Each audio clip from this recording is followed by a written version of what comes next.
coins. Pindutin natin yung coins. Tapos, top up.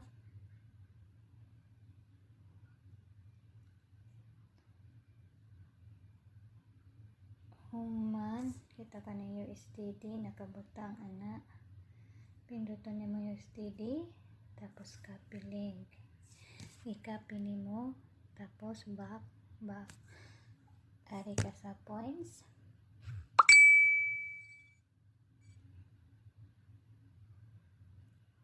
Tapos, withdraw mo. Kanya, ilisa na nimo ang kuan og USDT na imong ilisa ang USDT ito imong ilong press nimo ibot ang imong USDT. Tapos withdraw, butang imong pila imong i-change coins. Pero ito ka sa withdraw, tapos confirm.